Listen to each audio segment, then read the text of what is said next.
Dzień dobry, nazywam się Dariusz Kapron, jestem menadżerem do spraw produktów i szkoleń marki Gardena. A ja nazywam się Tomasz Szostak, prowadzę bloga z ogrodem na ty i w waszym imieniu będę zadawał pytania. Zapraszamy!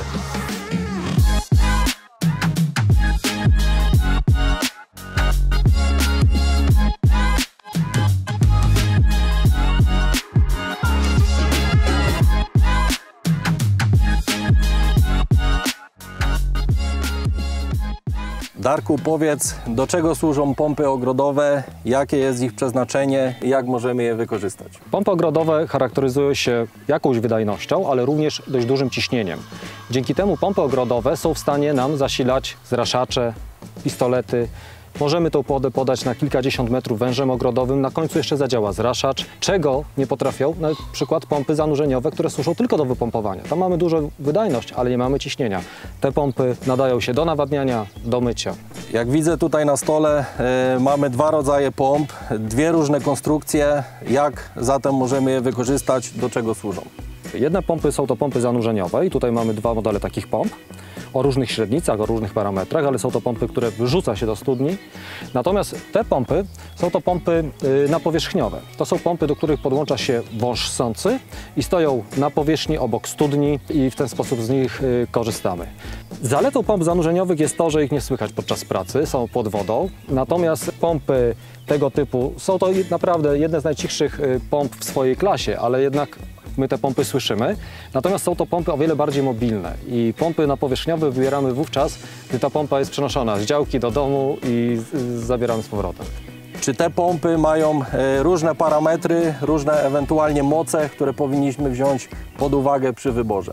Więc tak, jeżeli tylko średnica naszej studni jest taka, że możemy tam wpuścić taką pompę zanurzeniową, to pompę zanurzeniową możemy zastosować w każdej sytuacji. Natomiast jeżeli chodzi o pompy napowierzchniowe, jesteśmy tutaj ograniczeni odległością do lustra wody w studni, czyli od poziomu, gdzie jest ustawiona pompa, do lustra wody w studni. I to jest ograniczenie dla tych pomp. Nie zawsze możemy zastosować pompę napowierzchniową. No i jaka to jest odległość?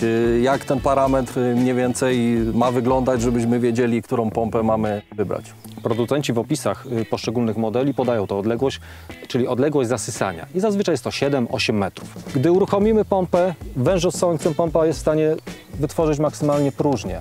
A tak naprawdę to nie pompa, tylko ciśnienie atmosferyczne wciska tą wodę do węża i to jest ograniczone. Nikt nie skonstruuje pompy, która jest w stanie zostać wodę z kilkunastu metrów. Niezależnie jakiej mocy pompę zastosujemy, to powyżej właśnie tych 8 metrów w praktyce sobie już nie poradzi. Wtedy stosujemy pompy zanurzeniowo-ciśnieniowe. A więc czym mamy się kierować przy wyborze pompy ogrodowej? Myślę, że na początek warto jest zaufać specjaliście, który obliczy nam taką pompę o odpowiednich parametrach, żeby nie było sytuacji, że kupimy dwa razy mocniejszą pompę do naszych potrzeb.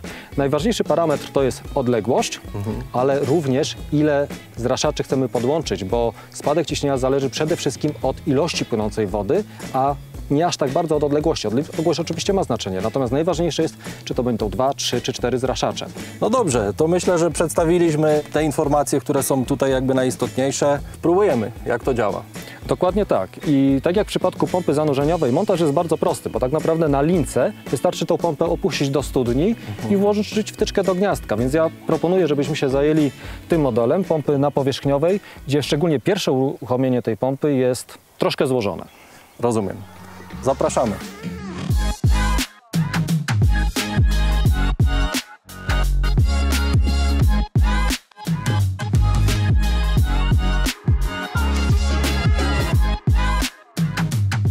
Pamiętajmy, aby przed pierwszym uruchomieniem zalać pompę. Zalewając również wąż ssący, ułatwimy pompie pierwszy rozruch, ale nie jest to wymagane.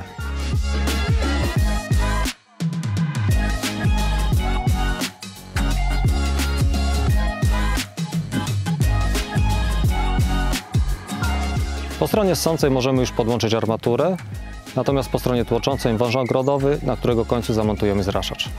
Ostatni krok to podłączenie wtyczki do gniazdka. Uruchamiamy pompę. Zobaczmy, jaki jest efekt.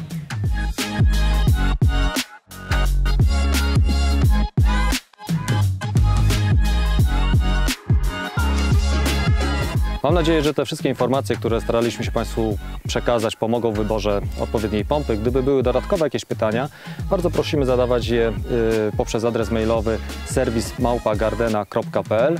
Na naszej stronie gardena.com zamieściliśmy również bardzo praktyczny poradnik do wyboru pomp. Bardzo serdecznie Państwa zapraszamy. Darku, ja Tobie dziękuję za przedstawienie tych pomp. Wiem już teraz, na co się decydować, jakie są pomiędzy nimi różnice. Po więcej informacji również zapraszam Państwa na swoją stronę z ogrodem na ty. Dziękuję.